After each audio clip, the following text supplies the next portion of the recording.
हूं सैयद सुहेल और आप देख रहे हैं ये भारत की बात है। होगी देश की हर बात, दिखाएंगे आपको देश और दुनिया की तमाम बड़ी खबरें। उम्मीद करते हैं आप सभी पूरी तरह से फिट होंगे, सेहतमंद होंगे और स्वस्थ होंगे। आज मैं बाहर हूं और मैं आज मध्य प्रदेश की राजधानी भोपाल में हूं और मेरे पीछे आप देख रहे हैं ये झील है भोपाल की, जिसे भोपाल ताल भी कहते हैं। और भोपाल आने के पीछे खास मकसद, क्योंकि आज चुनाव थे मध्य प्रदेश में। मध्य प्रदेश की 230 सीटों पर आपको बताएंगे 230 सीटों पर क्या हाल है, लोग क्या कह रहे हैं। लेकिन और शुरुआत कर रहे हैं आज की सबसे बड़ी खबर के साथ। दिन भर आप दफ्तर में थे, अब वक्त है ये जानने का कि मध्य प्रदेश में लोगों ने कैसे वोटिंग की, छत्तीसगढ़ में कैसे वोटिंग की। 2024 से पहले ये आखिरी विधानसभा चुनाव है और 5 राज्यों के विधानसभा चुनाव पर पूरे देश की नजर और खासतौर से मध्य प्रदेश पर। तो सबसे पहले मैं आपको दिखाने जा रहा हूं मध्य प्रदेश के वीवीआईपीज जो वोट डालने पहुंचे थे। सबसे पहले देखिए, मुख्यमंत्री शिवराज सिंह चौहान वोट डालने के लिए पहुंचे। सीएम शिवराज सिंह चौहान ने पहले परिवार के साथ नर्मदा नदी में पूजा और आरती की और आपको बताऊं इसके बाद बुधनी में उन्होंने वोट डाला। शिवराज सिंह बुधनी से ही चुनाव लड़ रहे हैं। मध्य प्रदेश में फिर जीत दिलाने और सरकार बनाने का दावा भी कर रहे हैं शिवराज सिंह चौहान। शिवराज सिंह चौहान दबाव में भी है, क्योंकि शिवराज सिंह चौहान के ऊपर एक दबाव यह है कि वो दोबारा मुख्यमंत्री बनेंगे या नहीं, दूसरा दबाव यह है कि एमपी के नतीजे जो भी आएंगे इसकी जिम्मेदारी शिवराज के कंधों पर होगी। दूसरा जो बड़ा चेहरा वोट देने पहुंचा था, कांग्रेस के मुख्यमंत्री उम्मीदवार मध्य प्रदेश के पूर्व सीएम और कांग्रेस के प्रदेश अध्यक्ष कमलनाथ ने छिंदवाड़ा में मतदान किया। छिंदवाड़ा 6 दशक से कमलनाथ का गढ़ है, जहां वो दूसरी बार विधानसभा चुनाव लड़ रहे हैं। वोट डालने से पहले कमलनाथ ने हनुमान जी की पूजा की। एक और तीसरा जो बड़ा चेहरा वो पूर्व सीएम दिग्विजय सिंह। दिग्विजय सिंह ने भी आज मतदान किया। दिग्विजय सिंह ने पत्नी अमृता रॉय के साथ भोपाल में मतदान किया। दिग्विजय सिंह ने 10 साल तक मध्य प्रदेश के वो मुख्यमंत्री रहे। उनकी गिनती कांग्रेस के कद्दावर नेताओं में होती है। एक और बड़ा चेहरा जो मुख्यमंत्री का दावेदार भी कहा जा रहा है यहां मध्य प्रदेश में, कम से कम केंद्रीय मंत्री नरेंद्र सिंह तोमर ने ग्वालियर में वोट किया है। तोमर मुरैना जिले के दिमनी विधानसभा से सीट से बीजेपी के उम्मीदवार हैं। तोमर करीब 20 साल बाद विधानसभा चुनाव लड़ रहे हैं और उनके समर्थक तो उन्हें सीएम का दावेदार भी बता रहे हैं। तो आपको बताऊं कि सवाल यह, बीजेपी के दिग्गज नेता कैलाश विजयवर्गीय ने इंदौर में मतदान किया है। कैलाश विजयवर्गीय ने घर में पहले पूजा की और फिर अपने बेटे आकाश विजयवर्गीय के साथ उन्होंने मतदान किया और दावा किया है कि बीजेपी 150 सीटें जीतने वाली है 230 में से। तो आइए, बड़ी बात यह है कि नेताओं के अपने दावे। आज दिन भर नेता प्रेशर में थे, दबाव में थे। अब वोटिंग खत्म होने के बाद चैन की नींद आएगी, लेकिन 3 दिसंबर नतीजों तक का इंतजार है। जरा सुनिए।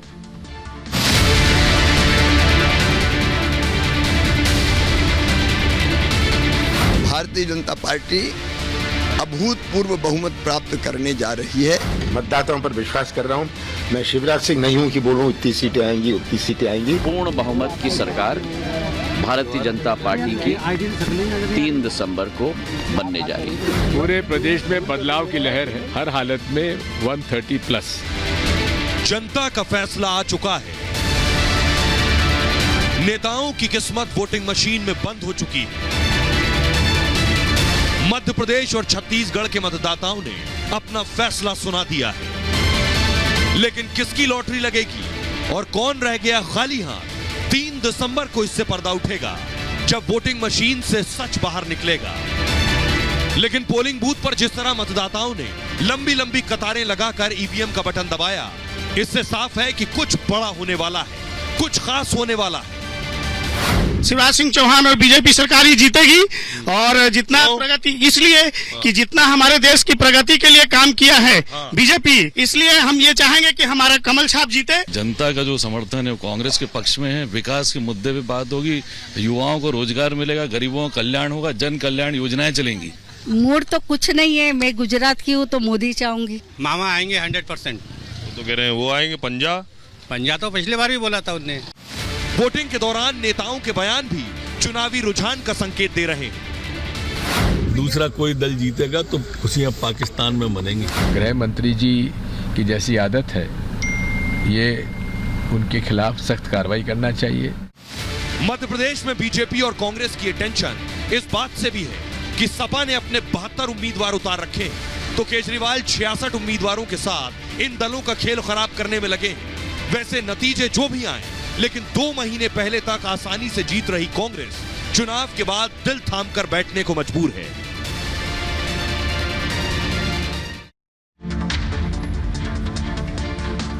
और आइए अब आपको बताने जा रहे हैं सबसे पहले कि मध्य प्रदेश के वो बड़े चेहरे जिन पर पूरे देश की नजर है, जो आज वोट देने पहुंचे थे। सबसे पहला नाम है शिवराज सिंह चौहान का। शिवराज सिंह चौहान बुधनी से 6ठी बार मैदान में, बुधनी से 5 बार विधायक बने हैं, 4 बार से एमपी के मुख्यमंत्री हैं, 5 बार विदिशा से सांसद भी रहे हैं। शिवराज के सामने कांग्रेस के विक्रम मस्तल हैं। दूसरा नाम है कमलनाथ का। कमलनाथ छिंदवाड़ा, कमलनाथ का गढ़ है। छिंदवाड़ा से 9 बार सांसद बने हैं। 2018 में एमपी के मुख्यमंत्री बने, 2019 के विधानसभा उपचुनाव जीते और अब दूसरी बार विधानसभा चुनाव में बीजेपी ने यहां विवेक बंटी साहू को टिकट दिया है। अगला बड़ा नाम है कैलाश विजयवर्गीय का। 10 साल बाद चुनावी मैदान में है। इंदौर की अलग अलग सीट से 6 बार विधायक रहे हैं, लेकिन इंदौर 1 सीट से पहली बार चुनाव लड़ रहे हैं कैलाश विजयवर्गीय। कांग्रेस ने यहां मौजूदा विधायक संजय शुक्ला को उतारा और आपको जानकर ताज्जुब होगा, संजय शुक्ला और कैलाश विजयवर्गीय करीबी हैं एक दूसरे के। अगला बड़ा नाम जो है वो है नरेंद्र सिंह तोमर का। मुरैना से सांसद और केंद्र में कृषि मंत्री हैं। 20 साल बाद विधानसभा चुनाव लड़ रहे हैं। इससे पहले 2003 में ग्वालियर से विधायक बने थे। इस बार वो दिमनी सीट से मैदान पर हैं। उनका मुकाबला कांग्रेस के मौजूदा विधायक रविंद्र तोमर से। अगला बड़ा नाम है जिनको आप अक्सर मीडिया में सुनते हैं, नरोत्तम मिश्रा का। गृह मंत्री हैं।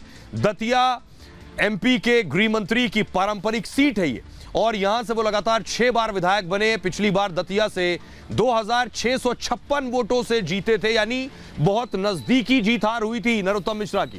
कांग्रेस ने यहां राजेंद्र भारती को टिकट दिया है। अगला नाम आता है प्रहलाद पटेल साहब का। नरसिंहपुर से केंद्रीय मंत्री प्रहलाद पटेल मैदान में है। पार्टी ने इनके भाई जालम सिंह को इस बार मौका नहीं दिया है। कांग्रेस ने उनके सामने लखन सिंह पटेल को उतारा है। प्रहलाद पटेल अब तक 5 बार सांसद रहे हैं।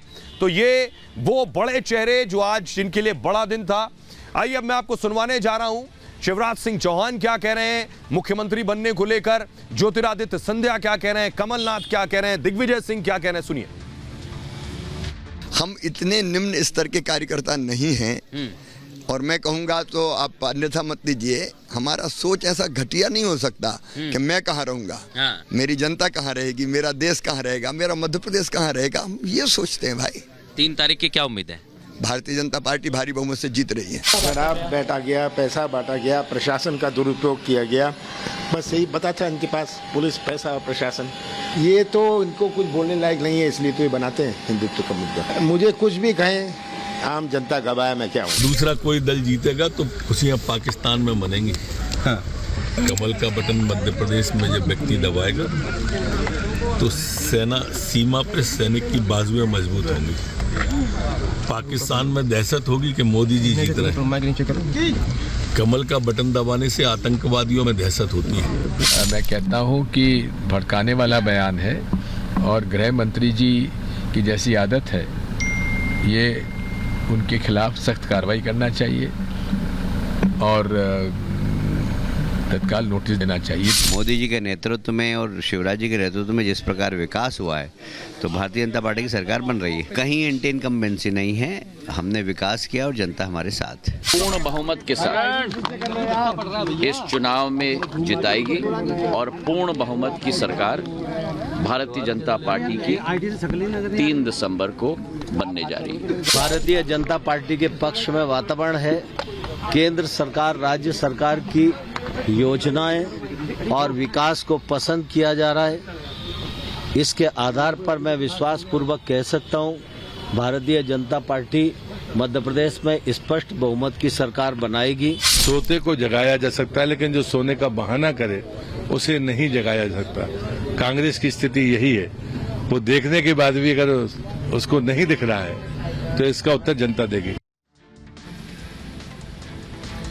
अब पूरा देश ये जानना चाहता है, मैं आपको बताऊं, जितना मध्य प्रदेश के लोग ये जानना चाहते हैं कि मुख्यमंत्री कौन होगा, ये बात पूरा देश जानना चाहता है कि कौन हो सकता है मुख्यमंत्री। तो मुख्यमंत्री के दावेदार कौन है, कौन है, कौन बैठेगा इस कुर्सी पर, उसके बारे में आपको बताऊं। पहला नाम है शिवराज सिंह चौहान। शिवराज सिंह चौहान को लेकर अटकलें हैं, सस्पेंस भी, लेकिन सीएम की दौड़ से बाहर नहीं है शिवराज सिंह चौहान के पास अनुभव है। 2024 चुनाव में उनका अनुभव काम आएगा। विधानसभा में चुनाव में कोई कसर नहीं छोड़ी है शिवराज सिंह चौहान ने। शिवराज सिंह चौहान पिछड़ी जाति से आते हैं। अगला नंबर जिनको लेकर कयास लग रही है वो नाम है नरेंद्र सिंह तोमर का। नरेंद्र सिंह तोमर क्या मुख्यमंत्री हो सकते हैं? फिलहाल मोदी सरकार में मंत्री हैं, पार्टी संगठन पर उनकी गहरी पकड़ है, चुनाव प्रबंध समिति के संयोजक भी हैं और मध्य प्रदेश में कद्दावर नेताओं में से एक हैं। मोदी और शाह दोनों के भरोसेमंद माने जाते हैं और तोमर राजपूत समाज से आते हैं। अगला नाम ज्योतिरादित्य सिंधिया का भी चल रहा है यहां मध्य प्रदेश में। सिंधिया ये बात अलग है, खुद कह चुके हैं वो इस रेस में नहीं है। सिंधिया कुर्सी की रेस में माने जा रहे हैं। सिंधिया फिलहाल केंद्र में मंत्री हैं, राज्य की सियासत में बड़े चेहरे में शामिल हैं। वो कांग्रेस सरकार में सीएम नहीं बन पाए थे, बीजेपी सरकार में लॉटरी लग सकती है। अगला नाम है कैलाश विजयवर्गीय का। क्या विजयवर्गीय मुख्यमंत्री हो सकते हैं? विजयवर्गीय की लॉटरी लग सकती है। मध्य प्रदेश में 6 बार विधायक चुने गए, विधानसभा चुनाव कभी नहीं हारे हैं, राज्य सरकार में मंत्री रहे हैं और फिलहाल पार्टी के महासचिव हैं। राज्य के कद्दावर नेताओं में शुमार हैं। विजयवर्गीय वैश्य समाज से आते हैं और कहा था मैं केवल विधायक नहीं बनूंगा, बड़ी पार्ट जिम्मेदारी मिलेगी और बड़ा काम करूंगा।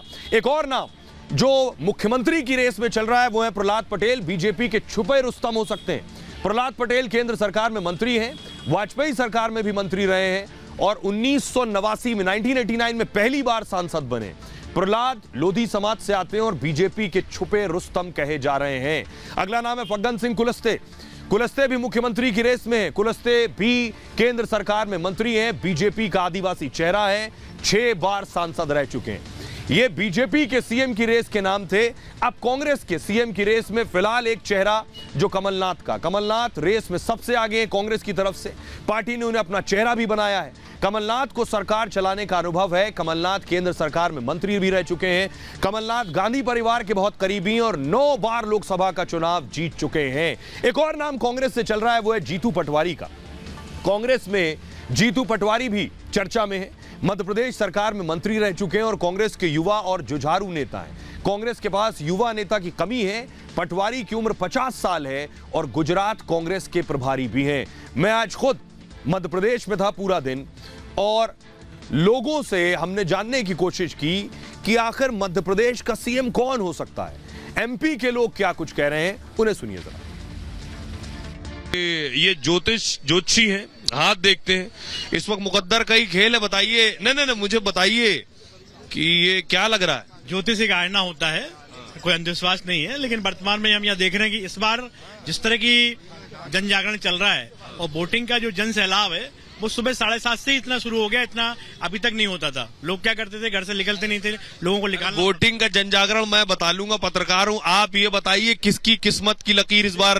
किस्मत की लकीर ये है कि वर्तमान में जो चल रहा है ये तो आने वाला समय बताएगा, लेकिन जहाँ आप पूछ रहे हैं तो सीएम कौन बनेगा ये तो बताइए। देखिए, सीएम का तो इस बार क्या है, बड़ी लड़ाई है। सीएम तो वही बनेगा जो ऊपर से मोदी बनाएंगे, लेकिन ये है कि भारतीय जनता पार्टी की सरकार बनेगी, ये हमें ठीक है। अब आप ज्योतिष हैं तो ये बताइए। नहीं, आपने ये कह दिया कि मैं ज्योतिषी हूँ और जिसको मोदी जी सीएम बनाएंगे वो बनेगा, तो अब ये बताइए 3-4 नाम है। शिवराज सिंह चौहान, आपका ज्योतिष क्या कहता है? शिवराज सिंह, मेरा सुन लीजिए, शिवराज सिंह चौहान, नरेंद्र तोमर, कैलाश विजयवर्गीय, ज्योतिरादित्य सिंधिया या प्रहलाद पटेल, क्या कह रहा है ज्योतिष? इस बार क्या है, सरकार अगर भाजपा की आती है तो वर्तमान में एक अलग चमत्कार होगा, कोई महिला सीएम बनेगी मध्य प्रदेश। क्या बात कर रहे हैं? ज्योतिष आपका ये कह रहा है? बिल्कुल, ज्योतिष ये कह रहा है। अच्छा, कमलनाथ जी का क्या कहता है ज्योतिष?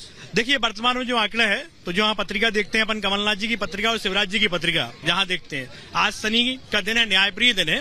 जो कमलनाथ जी की पत्रिका में भी शनि का जो आज गोचर का वो है, तो शनि के गोचर से अपन देखते हैं कांटे की टक्कर है, बराबरी की, मतलब सीटों का अंतर कोई बहुत बड़ा नहीं आएगा। दोनों तरफ अपन देखेंगे तो सीटों का जो आंकड़ा है वो बराबर रहेगा। इसमें निर्दलीय इस बार भारी रहेंगे। निर्दलीय भारी रहेगा, ये कह रहा है ज्योतिष। इस बार क्या लग रहा है, कौन बनेगा मुख्यमंत्री? बीजेपी की सरकार आएगी, भारतीय जनता पार्टी की स्पष्ट सरकार बनेगी और बहुत बेहतरीन तरीके से। सीएम शिवराज जी बनेंगे। पक्का? मुस्कुरा रहे? नहीं, मुस्कुरा नहीं, तो कोई शिवराज जी रहेंगे सीएम। लोकप्रियता में भी शिवराज जी सबसे आगे और आप हर चीज में। क्या लग रहा है एमपी में सीएम कौन बनेगा? बड़ा कंफ्यूजन है। जय श्री राम। सीएम कौन रहेगा? शिवराज सिंह चौहान। सीएम कौन रहेगा इस बार? जनता इस बार काफी जागरूक हो गई है और उनको कुछ चेंज चाहिए और चेंज में वो कमलनाथ जी का ज्यादा है। कमलनाथ जी, कमलनाथ कह रहे हैं। और आप क्या कह रहे हो? क्या नाम है आपका? अंगद राजपूत। कमलनाथ जी 18 के हो गए? हाँ, वोटर बन गए। पहला है क्या इस बार? पहला है। कमलनाथ जी बनेंगे इस बार सीएम। कमलनाथ जी। क्यों, तुम्हें ऐसा क्यों लगता है? उनने विकास बहुत कर रहे हैं, 15 महीने की सरकार में बहुत कर दी है। सर क्या नाम आपका? आदित्य राजपूत। आदित्य जी, क्या लग रहा है इस बार बड़ा कंफ्यूजन है, पूरे दिल्ली तक बात हो रही, कौन होगा सीएम? है बदलाव का, कांग्रेस की सरकार आ रही है, जय कमलनाथ है, इसके सिवा कुछ नहीं है मध्य प्रदेश में। ऐसा शर्मा जी, क्या लग रहा है इस बार बड़ा दिल्ली तक बात हो रही कि सीएम कौन होगा मध्य प्रदेश? सीएम मध्य प्रदेश में भाजपा के लिए कोई चिंता का विषय कभी नहीं होता। भाजपा ऐसा कहा जा रहा है शिवराज जी नहीं होंगे, कोई शिवराज जी के अलावा कोई और हो सकता है? भाजपा में हर कार्यकर्ता सीएम की क्षमता रखता है। मुख्यमंत्री कौन होगा आपको लगता है? मुख्यमंत्री जो मोदी जी चाहेंगे वो होगा। वोटर भी कुछ चाहता है। वोटर जो चाहता है तो वोटर तो ठीक है। वोटर आपका मूड क्या? भाजपा ही है, भाजपा से हैं। तो आप किसको चाहते हैं सीएम? आपके यहाँ तो बहुत से नाम आ गए। नाम हम किसी को नहीं चाहते, जिसको ऊपर के चाहेंगे वो होगा। अब देखिए जरा मध्य प्रदेश के लोगों ने वोट कैसे किया है। मध्य प्रदेश के लोगों ने बढ़ चढ़ कर वोट किया है। 70% से ज्यादा मध्य प्रदेश में वोटिंग हुई है। लंबी लंबी कतारें लगी थी। खास बात यह थी कि बूथ्स पर 1500 वोटर ही रखे गए थे, इसलिए एक साथ बहुत ज्यादा भीड़ नहीं थी। अगली तस्वीर में आपको दिखा रहा हूं, भोपाल में 95 साल की महिला और छिंदवाड़ा में 100 साल की महिला वोट डालने पहुंची। ये एक संदेश और एक यकीन और भरोसे की तस्वीर भी है देश के लोकतंत्र पर। आइए अब आपको दिखाने जा रहा हूं मैं कि आखिर मध्य प्रदेश में जो वोटिंग हुई है, वोटिंग अलग अलग जिले में क्या हुई है, और उसके बाद आपको बताऊंगा कुल वोटिंग कितनी हुई है। ये जो आप देख रहे हैं, सबसे पहले मैं आपको दिखाऊंगा आगरा मालवा में जो वोटिंग हुई है वो लगभग 80% से ज्यादा हुई है। 82% राजगढ़ में जो वोटिंग हुई है, राजगढ़ में 82% वोटिंग हुई है। छिंदवाड़ा में 79% वोटिंग हुई है। मुरैना में 77% लगभग वोटिंग हुई है। 79%। गुना में लगभग 76% वोटिंग हुई है। दमोह में लगभग 73% से ज्यादा वोटिंग हुई है, लगभग 74%। सीहोर में 72% से ज्यादा वोटिंग हुई है। दतिया में 70% से ज्यादा वोटिंग हुई है। ग्वालियर में 60% से ज्यादा वोटिंग। इंदौर में 65% से ज्यादा वोटिंग हुई है। भोपाल में 60% से ज्यादा मतदान हुए और कुल मतदान 70% से ज्यादा वोटिंग हुई है। लगभग 72% मतदान हुआ है। अब मैं आपको बताऊं कि आखिर एक बड़ी चीज, जब लोग वोट देने पहुंचे, आपको बताऊं कि इस बार कांग्रेस और बीजेपी दोनों ने बहुत से वादे किए लोगों से, और उन वादों में क्या क्या शुमार था, लोग किन मुद्दों पर वोट डालने जा रहे थे। कांग्रेस ने महिलाओं से वादा किया कि वो 1500 रुपए प्रति माह देंगे। बीजेपी ने कहा लाडली बहना को पक्का मकान मिलेगा और 1250 रुपए देंगे, 15 लाख ग्रामीण महिलाएं लखपति बनेंगी। कांग्रेस ने कहा 500 रुपए में रसोई गैस सिलेंडर मिलेगा। बीजेपी ने कहा हम 450 रुपए में सिलेंडर दे देंगे। कांग्रेस ने कहा 100 यूनिट बिजली हम मुफ्त देंगे, 200 यूनिट आधी कर देंगे और जो पुराने बिजली के बिल हैं वो माफ कर देंगे। बीजेपी ने कहा 5 साल तक गरीबों को मुफ्त राशन देंगे और प्रदेश का कोई भी परिवार बेघर नहीं रहेगा। कांग्रेस ने कहा 2500 रुपए प्रति क्विंटल पर धान खरीद होगी और 2600 प्रति क्विंटल पर गेहूं खरीद होगी। तो बीजेपी ने कहा हम 2700 रुपए प्रति क्विंटल गेहूं खरीदेंगे और 3100 रुपए प्रति क्विंटल धान खरीदेंगे। कांग्रेस ने कहा पढ़ो पढ़ाओ योजना में 500 रुपए से 1,500 रुपए तक प्रति माह देंगे और युवा स्वाभिमान योजना में 1500 से 3000 रुपए मिलेंगे। बीजेपी ने कहा अपने दावे में कि बच्चियों को जन्म से 21 साल तक 2 लाख, गरीब परिवार की छात्राओं को केजी से पीजी तक मुफ्त शिक्षा देंगे। कांग्रेस ने कहा 25 लाख रुपए का स्वास्थ्य बीमा मिलेगा मध्य प्रदेश में जो वोट देगा, 10 लाख रुपए दुर्घटना बीमा मिलेगा। और बीजेपी ने कहा हॉस्पिटल और आईसीयू में बिस्तरों की संख्या दोगुनी, स्वास्थ्य सेवाओं को हाईटेक बनाने पर 20,000 करोड़ रुपए खर्च करेंगे। तो ये दावे थे। मध्य प्रदेश में गलियों में लोगों से हमने बात की है, जो फ्री के दावे हैं इस पर लोग क्या वोट करने वाले, सुनिए जरा लोगों।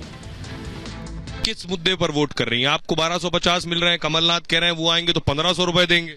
हम तो 1250 में खुश हैं और बहुत सारी योजनाएं हमारे शिवराज सिंह दे रहे हैं। हम 1500 नहीं चाहिए? नहीं, हमें 1500 नहीं चाहिए, हमें लालच नहीं है, 1200 भी खुश है। 1200 में बिल्कुल, हाँ, बहुत सारी योजनाएं हैं, एक 1250 की बात की नहीं है। योजनाएं बहुत सारे हैं शिवराज सिंह के, बहुत सारी योजनाएं। आवास सिलेंडर भी हम सस्ता देंगे। नहीं, हमें तो महंगा भी चल जाएगा। महंगा भी चल जाए? क्यों? क्योंकि कमल आएगा तो सही रहेगा ना। हम तो कमल ही खिलाएंगे भैया। वो कह रहे हैं आपका बजट भी बना देंगे, वो कह रहे हैं कि वो बिजली का बिल माफ कर देंगे। नहीं, वो सब कहने की बातें नहीं होगा। हाँ, देखी जाएगी। वो जब होगी तब देखेंगे, वो देखेंगे कैसे होगा। मामा 1250 दे रहे हैं, कांग्रेस कह रही है आइए हम 1500 देंगे। आएगी जब देगी ना। अब कल किसे देखा, या तो आज का भरोसा नहीं है, तो भाजपा दे रही है तो भाजपा तो हाथी के दांत दिखाने के कुछ और खाने के कुछ और होते हैं। तो अभी दिखाने वाले दांत हैं, तो सब जनता देख रही है कि अभी ये मिलेगा वो मिलेगा। अभी मिला कुछ भी नहीं है, और अभी जो कुछ भी जनता को मिल रहा है और इतना विकास हो रहा है, ये प्रदेश में सिर्फ और सिर्फ एकमात्र भाजपा सरकार की देन हो। अच्छा माहौल है, बीजेपी के पक्ष में है पूरा। ऐसा? हाँ, 75% बीजेपी के पक्ष में। तो कांग्रेस का वचन पत्र भी बहुत भारी है, बहुत कुछ फ्री दे। अरे कितना ही भारी हो, फ्री से नहीं चल रहा। वो कह रहे हैं 2 रुपए किलो गोबर भी खरीदेंगे हम। अरे वो तो फ्री के आजकल है कहाँ। फ्री का कुछ नहीं है, फ्री का तो फिर वो डुबो देंगे हिंदुस्तान को फ्री का लेके। अरे वो तो कह रहे 1500 रुपए देंगे। कुछ नहीं देंगे साहब, महिलाओं को कुछ नहीं देंगे। वो तो सिर्फ चुनावी वायदे हैं और बाकी कुछ नहीं है। बिजली फ्री, सब चुनावी वायदे कह रहे हैं फ्री देंगे। अरे कुछ नहीं देंगे साहब, वो चुनावी वायदे हैं पूरे। ये बताइए कि लोग किस मुद्दे पर यहाँ वोट दे रहे हैं? विकास के मुद्दे पे दे रहे हैं, लाडली योजना के मुद्दे पे दे रहे हैं, शिक्षा कमाओ के मुद्दे पे दे रहे हैं जी। 1200 लाडली योजना पर दे रहे हैं? हाँ बिल्कुल दे रहे हैं।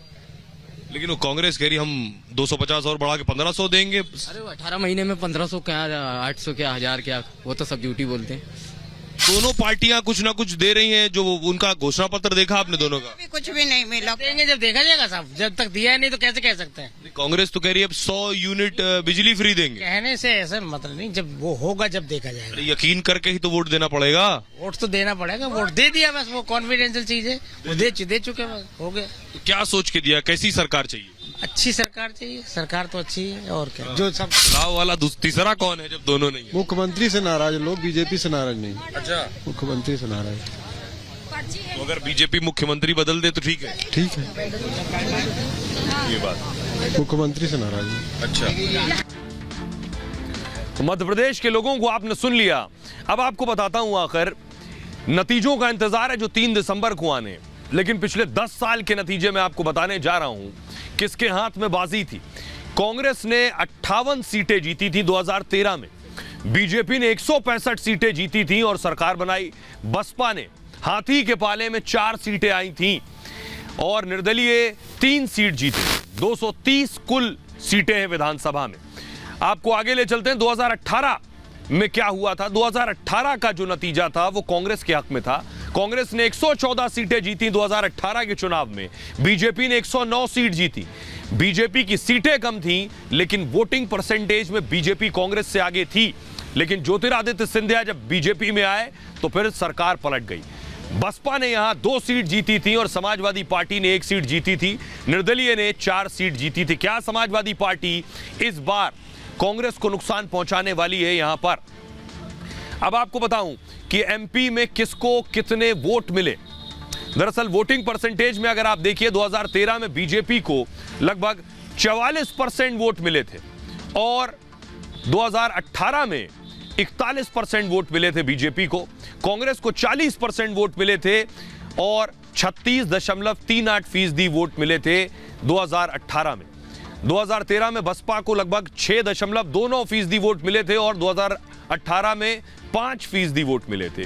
जीजीपी 1% वोट, 2018 में 1.8%। समाजवादी पार्टी को 0.3% और 1.3% यानी वोट परसेंटेज समाजवादी पार्टी का 2018 में बढ़ गया था। निर्दलीय को 5.38%, 2018 में 5.8%। और इंपॉर्टेंट यह है कि मध्य प्रदेश में नोटा भी 1.4% पर दबा था। अब आपको सुनवाने जा रहा हूं, सुनिए जरा। वोट करने निकले मध्य प्रदेश के लोगों ने किसको चुना है, बीजेपी या फिर कांग्रेस? लोगों की जुबानी सुनिए।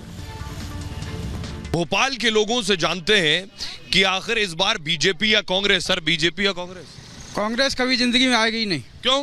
खत्म। क्या की? दिग्विजय सिंह ने उसको मार दिया, जीते जी मार दिया। ये देखिए तो दिग्विजय सिंह के फैन। हमारा साहब ये सब रात के पौए वाले हैं। दिग्विजय सिंह गद्दार, दिग्विजय सिंह गद्दार। और बीजेपी हमेशा आएगी, कांग्रेस खत्म। दिग्विजय सिंह ने बंडा ढार कर दिया, मार डाला कांग्रेस को। पुरानी पेंशन लागू करेगी कांग्रेस। पेंशन देंगे? अरे पेंशन वो तो मिल ही रही, वो ठीक है, लेकिन जिसने सिंधिया के साथ गद्दारी करी वो देश का गद्दार। मध्य प्रदेश के अंदर जिस प्रकार का विकास शिवराज सिंह चौहान जी ने किया, वो विकास दिग्विजय सिंह नहीं कर पाए। इसीलिए 18 साल से निरंतर वो बने हुए हैं और इसीलिए 13 महीने में वो कुछ नहीं कर पाए। दिग्विजय सिंह जी ने जो विकास किया है, तो दिग्विजय सिंह पर आ गए तो बहुत बढ़िया है। कमलनाथ जी भी 135 सीट आएंगी कांग्रेस की। तो आपने दिग्विजय जी से शुरुआत क्यों की? दिग्विजय सिंह जी ने बहुत अच्छे काम करे, समर्थक है, इसलिए दिग्विजय सिंह बहुत बढ़िया, इसीलिए कांग्रेस नहीं आ रही है। ये कोई बात नहीं। देखिए साहब, ऐसा है, ये लोग चिल्ला के दिग्विजय सिंह जी ने किसानों का भला करा है। ये चिल्ला के गलत। अरे बीजेपी या कांग्रेस?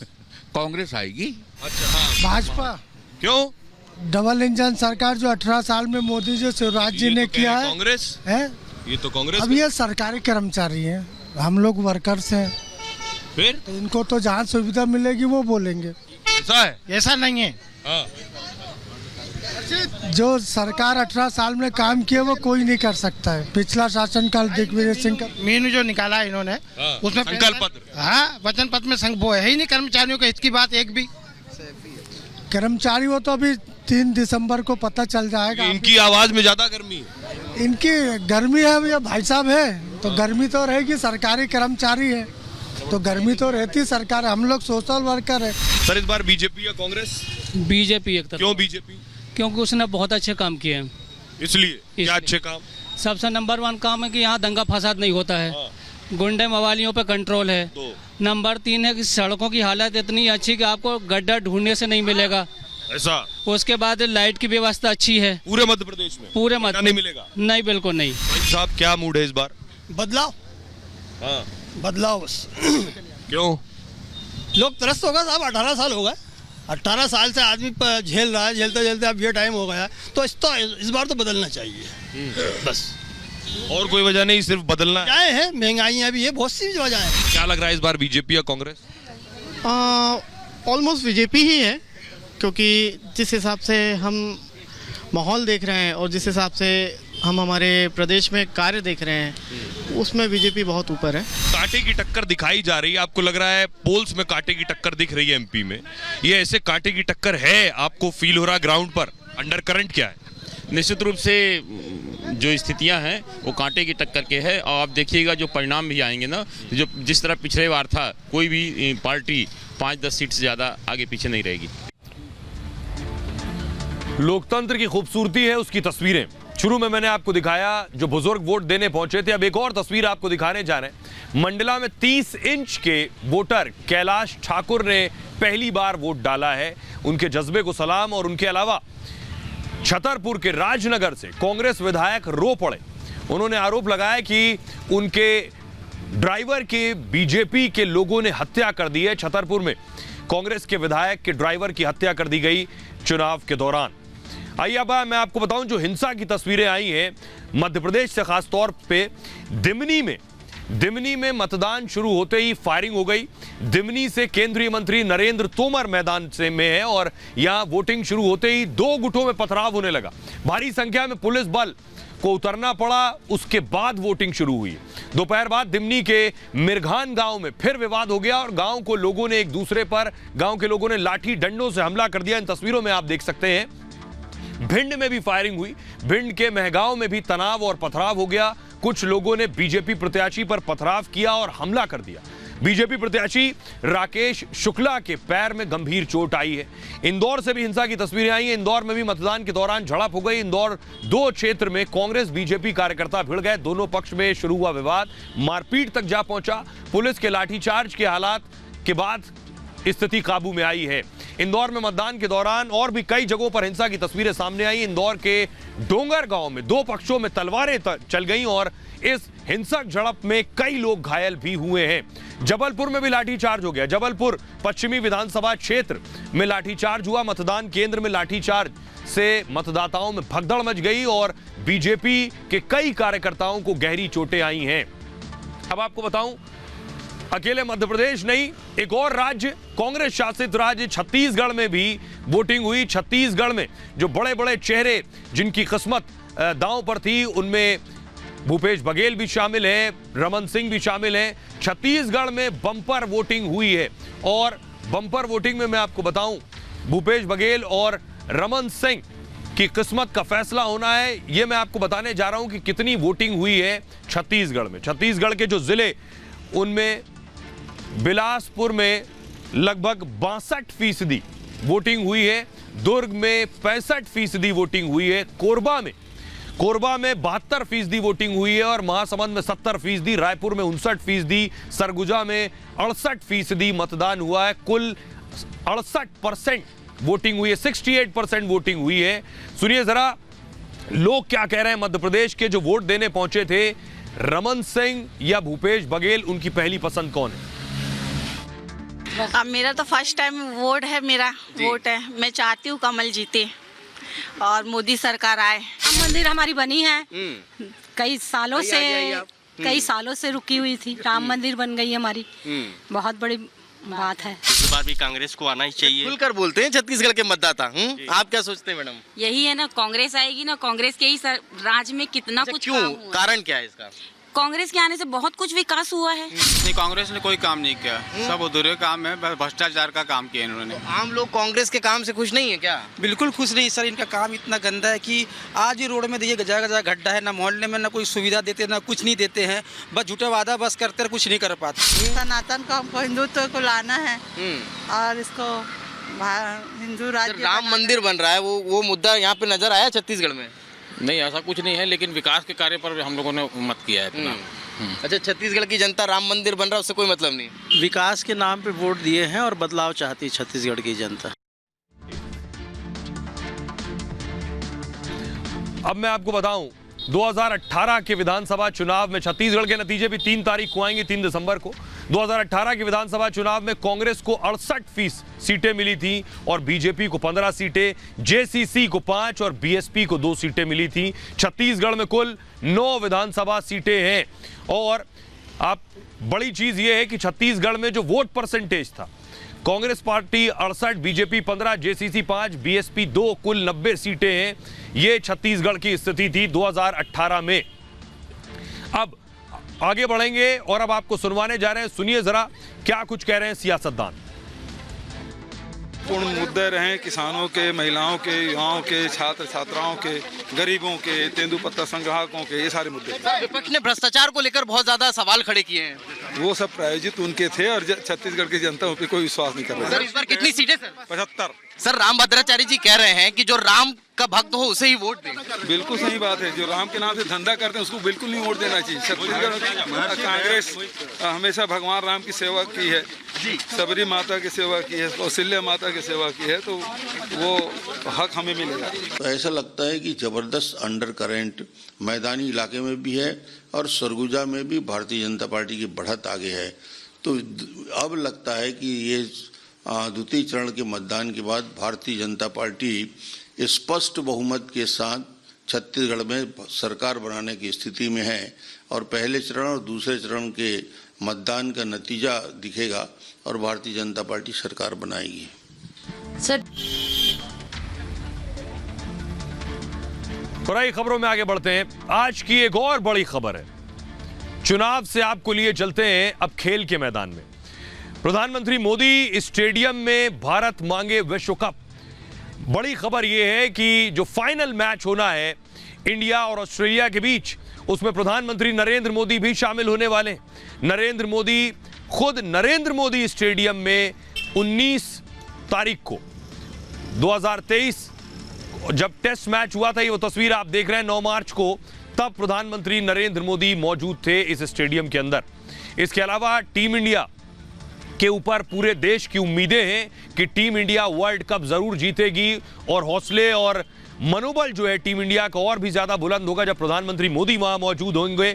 और लेकिन खास बात यह, वर्ल्ड कप मैच से पहले वायुसेना ने एयर शो का रिहर्सल किया है। रविवार को मैच से पहले ये एयर शो हुआ है और उस दिन मैच से पहले लोगों के लिए ये एयर शो होगा। जरा ये रिपोर्ट देखिए, मैं आपको दिखाने जा रहा हूं। ये नरेंद्र मोदी स्टेडियम के बाहर फैंस वंदे मातरम और भारत माता की जय के नारे लगा रहे हैं। ये वो तस्वीरें आप देख रहे हैं इस वक्त और लोगों को अब और ज्यादा बेसब्री से इंतजार है। एक तो भारत का फाइनल मुकाबला, दूसरा प्रधानमंत्री नरेंद्र मोदी की मौजूदगी। ये रिपोर्ट देखिए।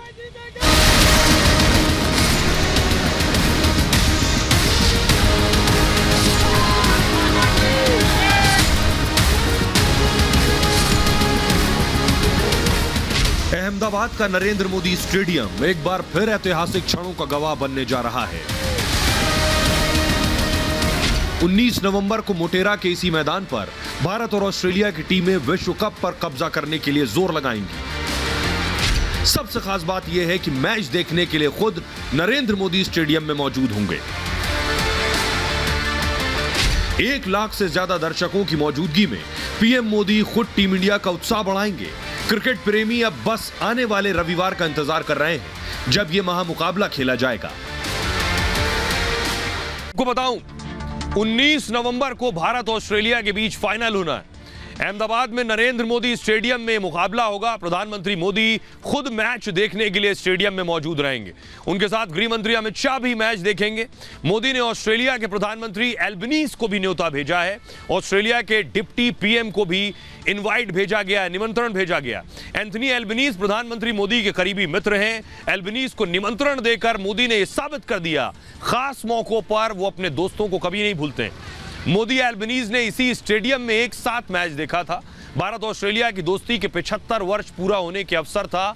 मार्च 2023 में भारत ऑस्ट्रेलिया के बीच मैच ड्रॉ रहा था। फाइनल मैच के मौके पर वायुसेना भी अपना जलवा दिखाएगी और मैच से पहले एयरफोर्स के विमान एयर शो करेंगे। आज वायुसेना ने एयर शो के लिए रिहर्सल की है। 20 साल बाद भारत और ऑस्ट्रेलिया के बीच खिताबी मुकाबला होना है। 2003 में दोनों टीमों के बीच फाइनल हुआ था, तब ऑस्ट्रेलिया ने भारत को हरा दिया था।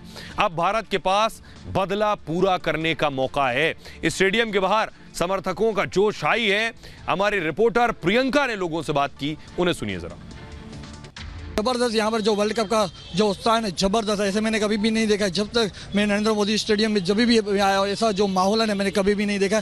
और मैं हर बार इंडिया की टीम को चीयर अप करता हूँ और जो 100% मैं ये बोलता हूँ इंडिया ये इंडिया ही जीतेगा। ये जो मैच है हम ही जीतेंगे और ये वर्ल्ड कप 2011 की जीत इंडिया करेगा फिर से रिपीट।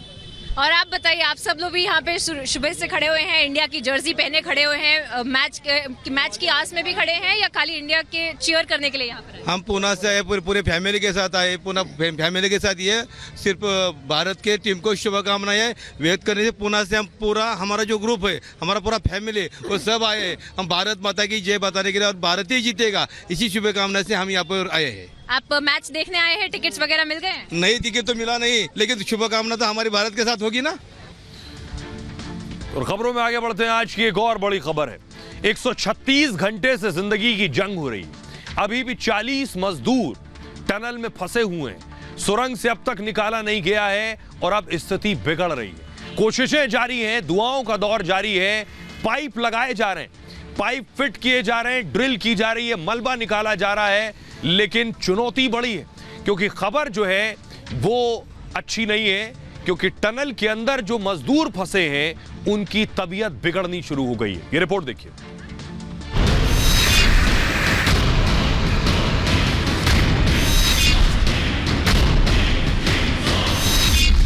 टनल में बिगड़ने लगी मजदूरों की तबीयत। सुरंग में मजदूरों को आने लगा बुखार। डायबिटीज के मरीज की हालत ज्यादा खराब। 130 घंटे से ज्यादा का वक्त बीत चुका है। मजदूर अभी भी टनल में फंसे हुए हैं। मजदूरों को अब तक सुरंग से निकालने की कोशिशें नाकाम रही। मजदूरों के परिजनों ने सुरंग के बाहर ही डेरा डाल दिया है। वो प्रशासन से बस एक ही गुहार लगा रहे हैं, हमारे बच्चों को बचा लो।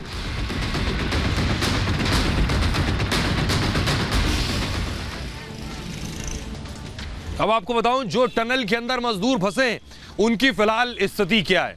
6 दिनों से 40 मजदूर सुरंग के अंदर फंसे हैं और बताया जा रहा है कि 2 मजदूरों की तबीयत खराब है। एक मजदूर अस्थमा, दूसरा डायबिटीज से पीड़ित है। पाइप के सहारे दोनों मजदूरों को दवा भेजी जा रही है। डॉक्टरों की एक टीम भी सुरंग के बाहर मौजूद है। ग्लूकोज और पानी की सप्लाई भी की जा रही है। उन्हें भुने अंकुरित चने और बिस्किट भेजे जा रहे हैं। ड्राई फ्रूट्स और चिप्स मजदूरों को भेजा जा रहा है। बीमार मजदूरों की परिजनों से बात कराई गई है। वॉकी टॉकी के जरिए परिजनों से हालचाल लिया है। मजदूरों से कहा गया है हौसला बनाए रखो, जल्द ही सबको बाहर निकाल लिया जाएगा।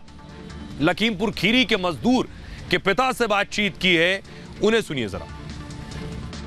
अंदर आपका कौन फंसा है? बेटा हमारा। क्या नाम है? मंजीत। क्या करता है यहाँ मंजीत? यहाँ पे यही सरिया उरिया का हटाता डलाता है सही। अंदर कितनी उम्र है? 20-22 लगभग। तो आपको कैसे सूचना मिली फंसने की? वो यहाँ से जो लड़का यहाँ भंडारी था, खाना बना रहा था, यही ने वहाँ हमको बताया था कि अपने भाई से बताया, वो हमको बताया कि वहाँ मलबा गिर चुका है, वो फंस चुके हैं। इसलिए हमने उसके सुबह हमने आया, फिर दिन भर इधर उधर पैसा कौड़ी की व्यवस्था करके हमने थोड़ा बहुत, और फिर हमने वहाँ से चला, तब इन्हें हम पहुँचे। और क्या क्या पता चला आपको मंजीत के बारे में? अंदर से कोई जानकारी? वो ठीक है, स्वच्छ है और कोई घबराने की बात नहीं कह रहा था। ये किसने बोला? मंजीत ने ही बोला था। और अब आपको बताने जा रहा हूं मजदूरों को कैसे निकालना है। ये अपने आप में एक चुनौती है। तो एनडीआरएफ की टीम जो मौके पर है, उस टीम ने मॉक ड्रिल किया है और पाइप लगने के बाद कैसे मजदूरों को निकाला जाएगा उसका मॉक ड्रिल किया गया है। बाहर एम्बुलेंसेज मौजूद हैं, एम्बुलेंस से उन्हें फौरन अस्पताल ले जाया जाएगा। 136 घंटे क्योंकि बीत चुके हैं। आपको बताओ 136 घंटे से जिंदगी की जंग चल रही। उत्तरकाशी की सुरंग में ड्रिलिंग जारी है। ऑगर मशीन से अब तक 30 मीटर तक ड्रिलिंग हुई है। 30 मीटर के बाद ऑगर मशीन फंस गई थी। दोपहर में करीब 2 घंटे तक ड्रिलिंग को रोकना पड़ा। उसके बाद अब तक 4 पाइप को मलबे के बीच लगाया गया है और 5वें पाइप को लगाने की प्रक्रिया जारी है। ऐसे ही कुल 12 पाइप लगाए जाएंगे। इन्हीं पाइप के सारे मजदूर बाहर आएंगे और काम में तेजी के लिए और मशीनें लाने की तैयारी है। इंदौर से भी एक ऑगर मशीन को एयरलिफ्ट किया जा सकता है। खबर यह है शनिवार दोपहर तक ड्रिलिंग का काम पूरा हो सकता है। उसके बाद मजदूरों को सुरक्षित तरीके से निकाला जाएगा। एनडीआरएफ की टीम ने इसको लेकर मॉक ड्रिल की है। एनडीआरएफ की टीम ने मजदूरों को निकालने के बाद उनका हेल्थ चेकअप होगा, फिर उन्हें नजदीकी अस्पताल में भर्ती कराया जाएगा। हमारे सहयोगी विशाल पिछले 4 दिन से उत्तरकाशी में उस टनल के बाहर मौजूद हैं, पल पल का अपडेट पहुंचा रहे हैं। विशाल की रिपोर्ट देखिए जरा। अमेरिकन ऑगर मशीन एक और जो है वो बैकअप के लिए इंदौर से एयरलिफ्ट की जा रही है। हालांकि लगातार रेस्क्यू ऑपरेशन चल रहा है। ड्रिलिंग की बात की जाए तो पिछले 25 से 26 घंटे से ज़्यादा समय हो गया ड्रिलिंग को लेकर। कल 11 बजे से ही शुरू हुआ था और अभी तक 24 मीटर से ज़्यादा जो है वो ड्रिल कर लिया गया है और 30 से 35 मीटर जो है वो और ड्रिल करना है और उसके बाद 12 पाइप्स लगाए जाएंगे जिसके माध्यम से एक टनल बनाया जाएगा और उस टनल के माध्यम से सभी मजदूरों को निकाला जाएगा। निकालने के बाद सभी का फुल मेडिकल चेकअप जो है वो यहीं पर फुल बॉडी चेकअप किया जाएगा। उसके बाद जो है मेडिकल ट्रीटमेंट के हिसाब से किसको कितनी ज़रूरत है अलग अलग अस्पतालों में जो है वो उनको भेजा जाएगा। सभी टीम्स जो हैं वो स्टैंड बाई पर हैं, चाहे हम एनडीआरएफ की बात कर ले, एसडीआरएफ की बात कर ले, फायर सर्विस की बात कर ले और मेडिकल की जो टीमें हैं वो भी स्टैंड बाई पर हैं। कुछ जो है अंदर अलग अलग राज्यों के लोग फंसे हुए हैं, झारखंड के सबसे ज़्यादा रहने वाले हैं, तो झारखंड से भी कुछ टीमें आई हैं और वो भी लगातार इनके संपर्क में हैं। किसी तरह की कोई परेशानी होती है तो यहाँ पर अलग अलग विभाग के अधिकारी जो हैं वो लगातार यहाँ पर स्टैंड बाई पर नजर आ रहे हैं। आने वाले कुछ घंटे जो हैं बेहद महत्वपूर्ण माने जा रहे हैं। माना ये जा रहा है कि 24 घंटे के भीतर इस ड्रिलिंग ऑपरेशन को पूरा कर लिया जाएगा और एक टनल नुमा रास्ता बनाकर सभी 40 मजदूरों को जो है वो बाहर सेफली सुरक्षित जो है वो निकाल लिया जाएगा। और आइए खबरों में आगे बढ़ते हैं। आज की एक और बड़ी खबर है जो जम्मू कश्मीर से आई है। भारतीय सेना आतंकियों का काल बन गई है।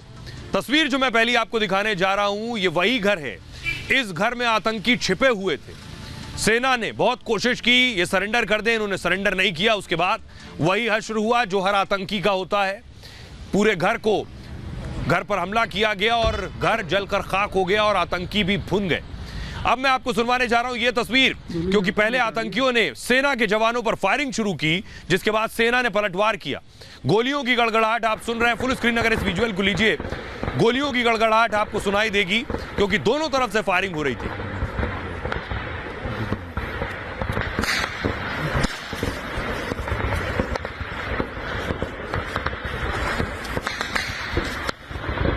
आतंकियों को ढेर कर दिया गया है और आतंकियों को ढेर किए जाने के बाद इनके पास से भारी संख्या में हथियार और गोला बारूद बरामद हुआ है।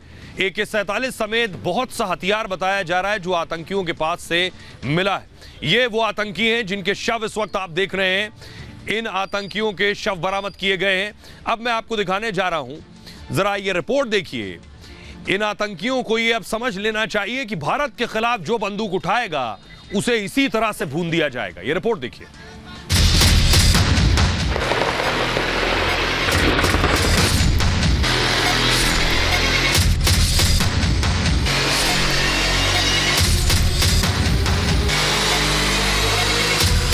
भारतीय सेना के ताबड़तोड़ एक्शन से जम्मू कश्मीर में आतंकी खौफ में है।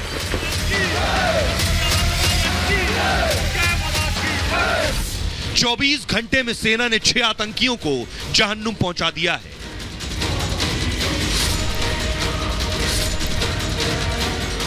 भारतीय सेना ने साफ कर दिया है कि भारत के खिलाफ बंदूक उठाने वालों का आखिरी अंजाम यही होगा। कुलगाम और राजौरी में सेना ने सुरक्षा बलों के साथ मिलकर घर में छुपे आतंकियों को एनकाउंटर में ढेर कर दिया।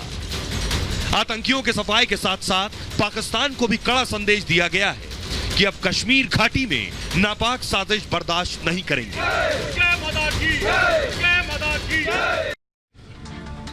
अब आपको बताऊं, 24 घंटे में जो एनकाउंटर हुआ है, 24 घंटे में 6 आतंकी मारे गए हैं।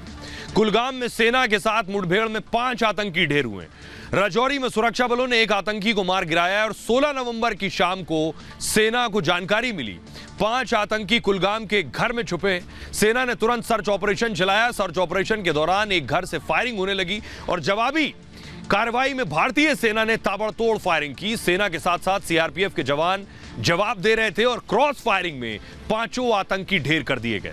फायरिंग के चलते घर में आग लग गई और सेना ने ड्रोन के जरिए आतंकियों के शव निकाले। उसके बाद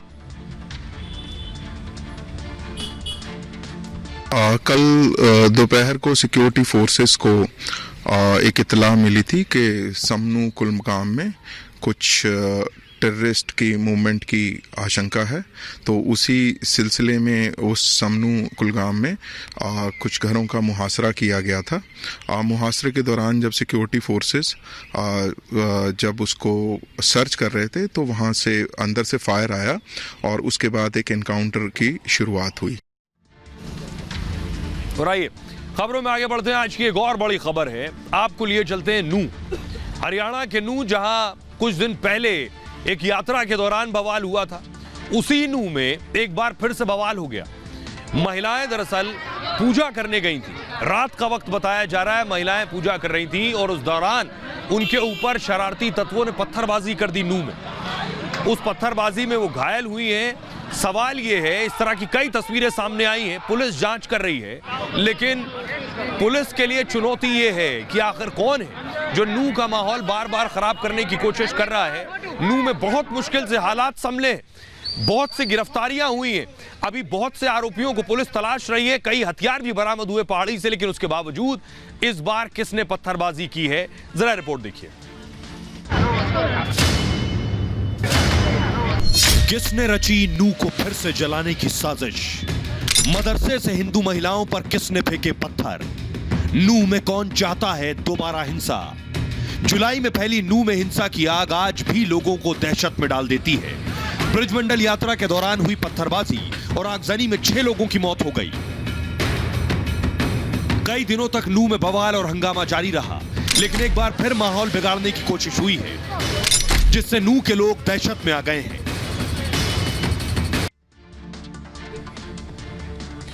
और आपको बताऊं कि हरियाणा के नूह में क्या हुआ।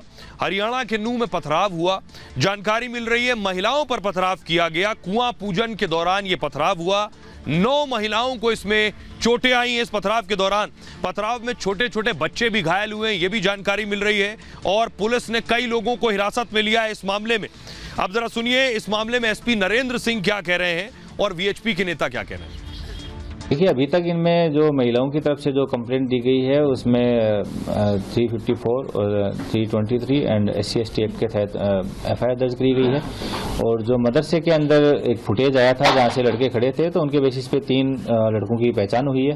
तीनों लड़कों को राउंड अप कर लिया गया है और उनको अभी जुवेनाइल कोर्ट में पेश किया जाएगा। ये पहली ही दृष्टि से साफ है, बच्चों का खेलना, बच्चों के द्वारा इस घटना को अंजाम देना ये बिल्कुल झूठ है। सब जानते हैं कि चप्पल डालने से कोई घायल नहीं होता, किसी को बेहोशी नहीं आती। ये बिल्कुल वेल प्लान्ड इनका ये पूरा सिस्टम है जिसके तहत इन्होंने महिलाओं को टारगेट करके इस घटना को अंजाम दिया है ताकि यहाँ पर भय का माहौल बने और जो बचे हुए हिंदू हैं यहाँ से जल्द पलायन करें। बड़ी खबरों में आगे बढ़ते हैं। आज की एक और बड़ी खबर है, इजराइल और हमास जंग की तरफ आपको ले चलते हैं। अल-शिफा में पिछले कई दिनों से सर्च ऑपरेशन जारी है और खबर यह मिल रही है कि अल-शिफा में सुरंग मिल गई है जो इजरायली सेना ढूंढ रही थी। अल-शिफा की सुरंग की तस्वीर दिखा रहा हूं, यह अस्पताल जो सुर्खियों में कई दिनों से, और सुरंग की तस्वीर जो मिली है वो मैं आपको दिखाने जा रहा हूं। इजरायली आर्मी का दावा है ये अल-शिफा से जुड़ी हुई सुरंग है, इसी सुरंग की तलाश है। क्या इस तरह की और सुरंगें हैं, ये बड़ा सवाल है क्योंकि इजरायली सेना को यहां से, इससे पहले आपको बताऊं, कल हथियार भी बरामद हुए थे अंदर कई लोकेशन से, जिसमें MRI सेंटर भी शामिल था और कई और अस्पताल के अंदर जो स्टोर्स थे उसमें भी हथियार मिलने का दावा किया गया था। इससे पहले भी हथियार मिले। ये कहा गया कि हमास का हेडक्वार्टर जो है वो अल-शिफा अस्पताल है। इजरायली फौज ने अभी अल-शिफा को घेर रखा है, लेकिन जरा रिपोर्ट देखिए आगे का एक्शन क्या है इजरायली सेना का।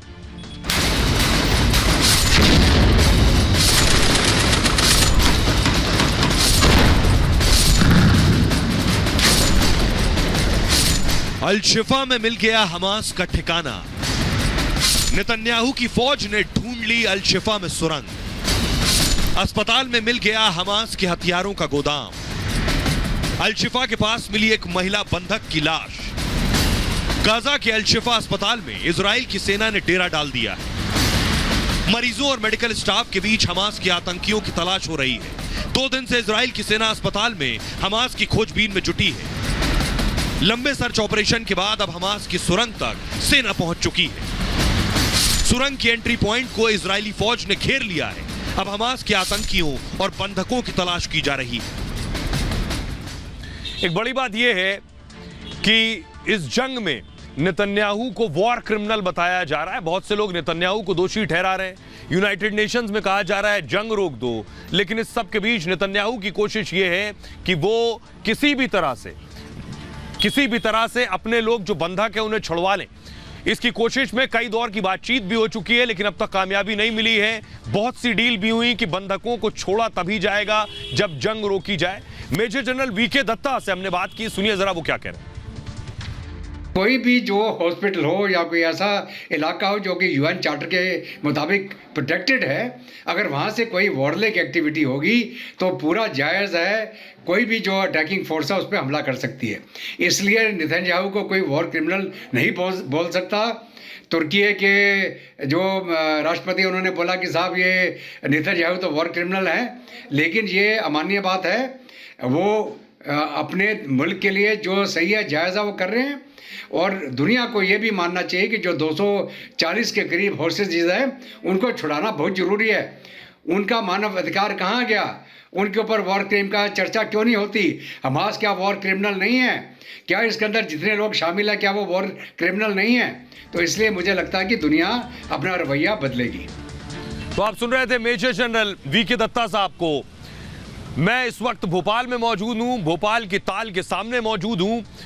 मध्य प्रदेश में चुनाव थे। बहरहाल ये भारत की बात है। मैं भोपाल से इतना ही। एक छोटे से ब्रेक के लिए रुक रहे हैं। आप अपना बहुत ख्याल रखिए।